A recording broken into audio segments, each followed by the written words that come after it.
अस्सलाम वालेकुम dear students. कल हमने बैलेंस डाइट के बारे में पढ़ा था।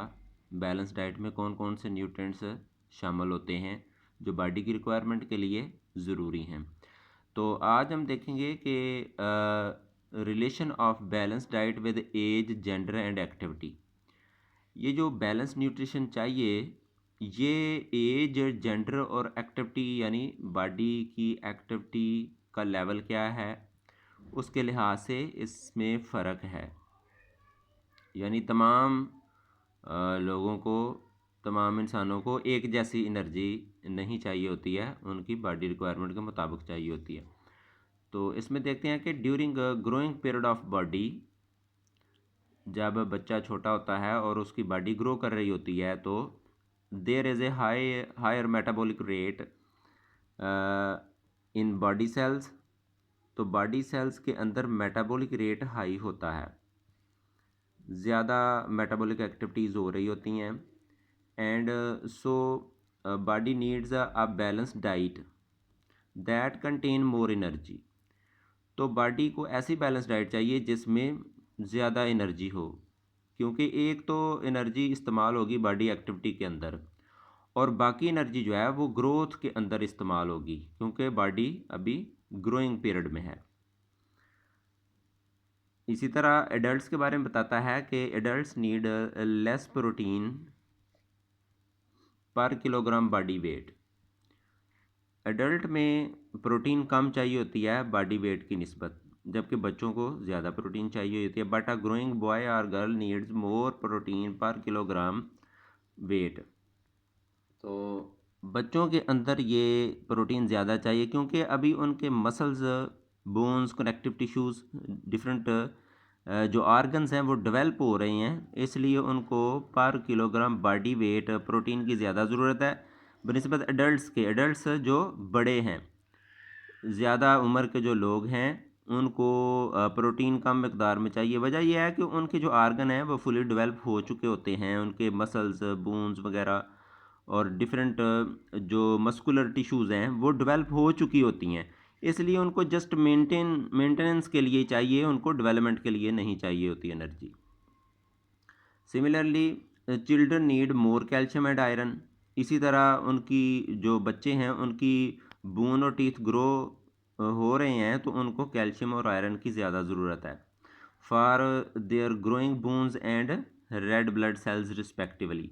बोन्स के लिए कैल्शियम और आयरन जो है वो किसके लिए, रेड ब्लड सेल बनाने के लिए, जिसमें हीमोग्रुप होता है और हीमोग्रुप की वजह से ही उसका रेड कलर होता है।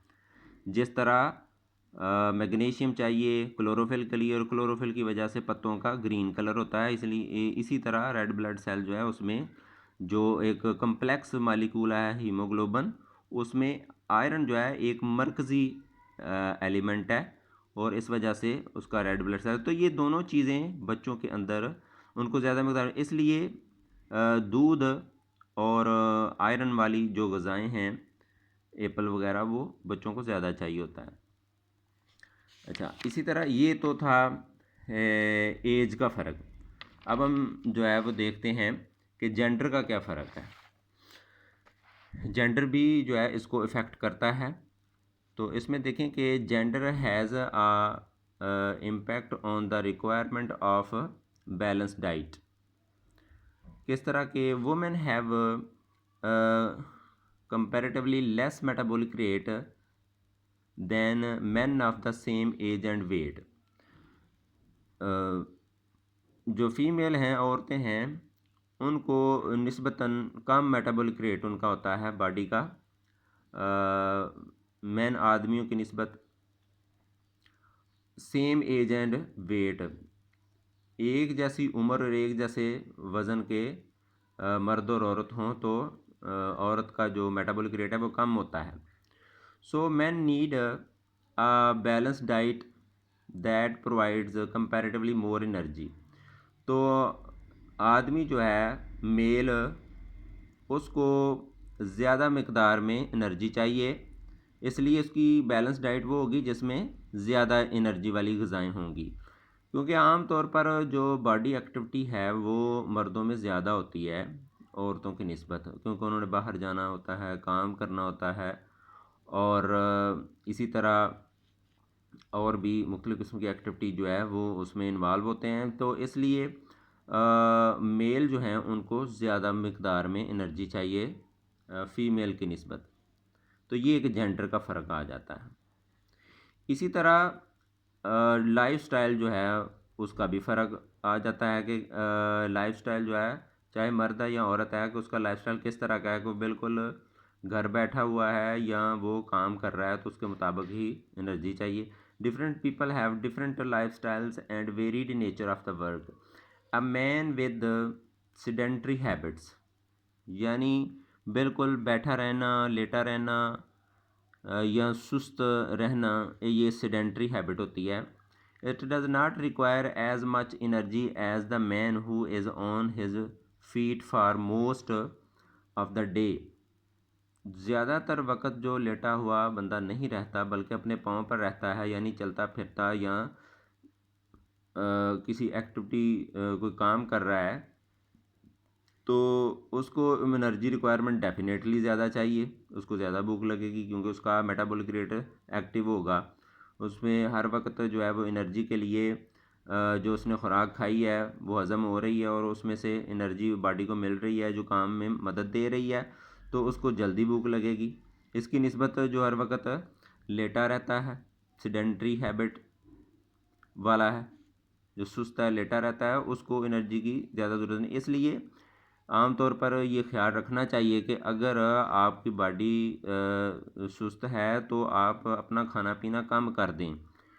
फिर अक्सर यही होता है कि खा पी कर अगर ज़्यादा खा पी के बैठे रहें तो मोटापा आ जाता है, क्योंकि ज़्यादा खाया हुआ जो है वो एनर्जी चूँकि ज़्यादा इस्तेमाल नहीं हो रही, खाया ज़्यादा गया है, तो वो फिर फैट बन के बॉडी में जमा होना शुरू हो जाता है और मोटापा आना शुरू हो जाता है। और मोटापा बज़ाते खुद एक बहुत बड़ी बीमारी है।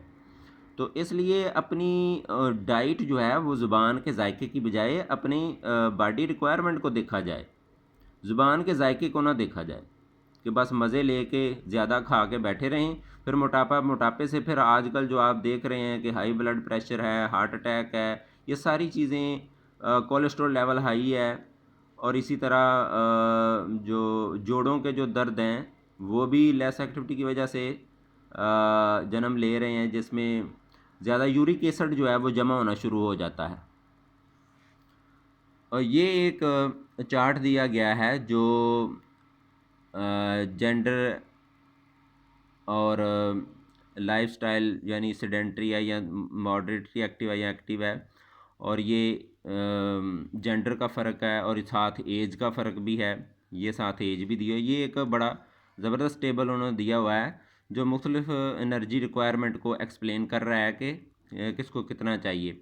तो ये आप देखें कि estimated energy requirement in kilocalories according to age, gender and activity.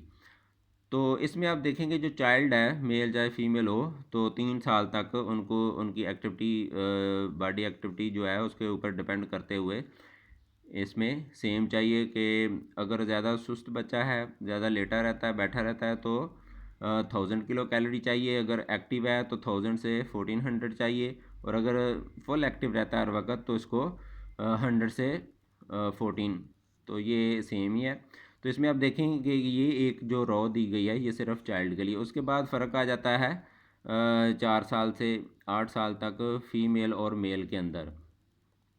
तो इसमें भी जो वो वैल्यूज़ हैं जो इसकी full mature growth, mature body जो है उसको शो कर रहे हैं, तो इसमें आप 19 और 30 वाली एज जो है वो लाजमी इसको आपने याद करना है। और इसी तरह सारे टेबल को आप देखें कि फुल एक्टिव जो है उसमें क्या फ़र्क आ जाता है, कि ये आप देखें कि मेल में हमने देखा कि ज़्यादा चाहिए, तो इसमें आप देखें कि 3000 तक है। लेकिन फ़ीमेल के अंदर सेम एज जो है उसमें 2400 है। तो ये देखें कितना ज़्यादा फ़र्क है। इसलिए मेन जो हैं उनको, जो एक्टिव है काम कर रहे हैं, उनको ज़्यादा एनर्जी की ज़रूरत होती है, जो हमने लास्ट पैरे में देखा है। तो इस टेबल को भी आपने गौर से देखना, और इसके साथ जो रिलेटेड हमारे आज के क्वेश्चन हैं इसको भी आपने साथ पास करके देखें, और इसमें से जो भी आंसर हैं इसको आपने देखना है।